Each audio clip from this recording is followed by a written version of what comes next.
This is Kevin. Say hello, Kevin. But Kevin, yeah, you can call him Daddy Molly. Kevin, this is your place. You stand just next to me here. Now, Kevin is going to be performing as a beautiful lady. So, of course, Kevin is going to need a beautiful costume to help him become a beautiful lady. Here's the costume, Kevin. Don't worry. It's a beautiful costume. There you are. Now, not only is she a beautiful lady, she's also very, very posh. A very posh lady. And the story is all about a man. I'll play the man. And the man was very poor. He was poorer than that. And I'll tell you why he was poor. He was poor because he couldn't afford any food. Also, he was poor because he was a peripatetic man. Now, I suspect some people in the audience don't know the definition of the word peripatetic. Am I correct? Well, the word peripatetic means something what moves around a lot from place to place, because the man was a homeless man. But don't worry, because you should never confuse poverty with stupidity, because even though the man was very poor, he never ever starved, because he used his intelligence. Now, I'll tell you the story. It goes like this. Once upon a time, the man, played by me, was walking down the road, and he happened to see the lights of a house, and he knew it was a posh house because it had stained glass windows.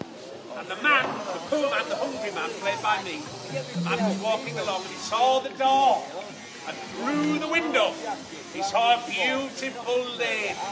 And the man, he knocked upon the door, and the lady, she opened the door. Thank you very much. And the man said, "I'm very sorry to bother you. I was just passing. I've got everything I need." Now the man, he reached in his pocket and he took out one of these. It was a stone. Well, it wasn't a stone, it was a pebble. And it was no ordinary pebble, of course, it was a... Let's try that again all together. It was a magic pebble it was. And he said to the lady, "Do you happen to have a cauldron of boiling water?" And the lady said, "Oh, yes," she said. So she went to her larder and she came back with a cauldron of boiling water. She had the radio on in the kitchen. It was playing some drum and bass music at the time. And the lady, she popped the cauldron down and she gave the man a spoon with which to stir it.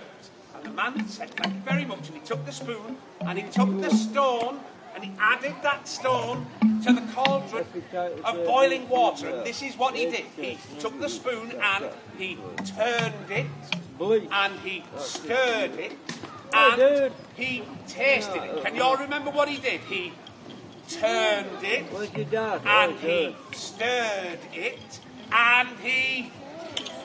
A bit louder all together. He tasted.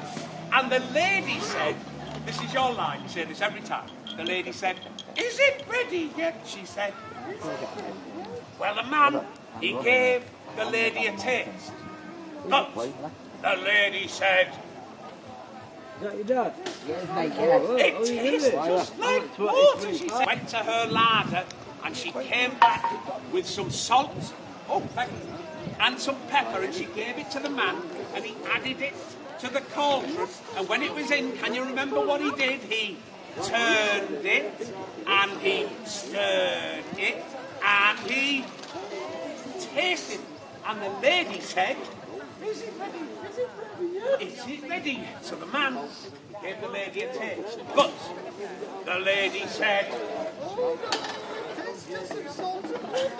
"Oh no, it tastes just of salt and pepper," the lady said. The man said, "You're right. All it needs is some spice. If we had, I don't know, an onion perhaps. Well, an onion would make it lovely and spicy." And the lady, she went to her larder and she come back, look, with an onion. And she gave it to the man. And the man, he added it to the cauldron of boiling water. And can you remember what he did? He turned it and stir it and taste it. So the man gave the lady a taste, but the lady said,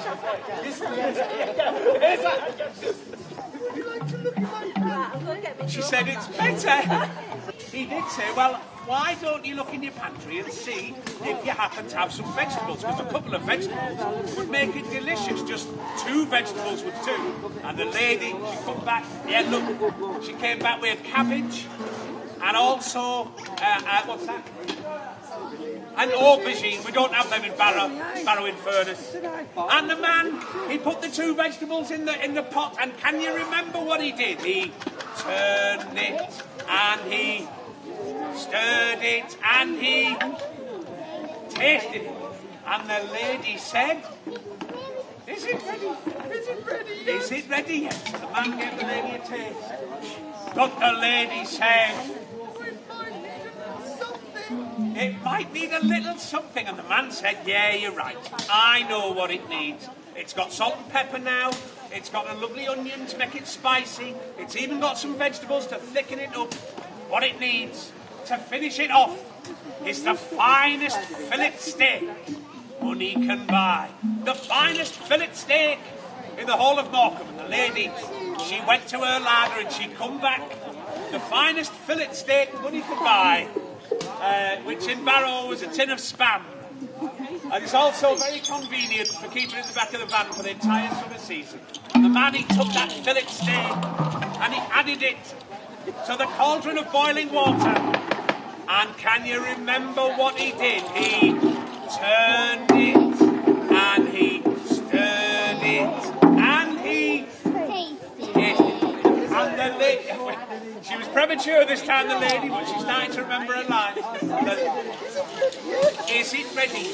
And the man, he gave the lady a taste. But this time, the lady's face lit up, her eyes began to sparkle. Delicious, delicious, she said. And so, together, the man and the lady, they enjoyed a delicious, healthy meal. And at the end of the meal, the man said, thank you very much for being so kind and letting me, a poor man, a homeless man, a hungry man, come into your house. I'd like to give you a present. The lady looked at the man expectantly. There was a drum roll of anticipation as the man reached inside his pocket and he came out with one of these. It was a stone, but it was no ordinary stone, it was a pebble. And it was no ordinary pebble, it was a magic pebble. And he gave the pebble to the lady. He said, thank you for your kindness. And he said, as long as you have the magic of the pebble, but more importantly, as long as you have the magic of the goodwill of other people, surely nobody in this world ever needs staff. And the celebratory band started to play. And the man, he took the lady's hand and he said, thank you very much for your kindness. And she gave him a little kiss. And together, the man and the lady, they lived happily ever after. That's the story of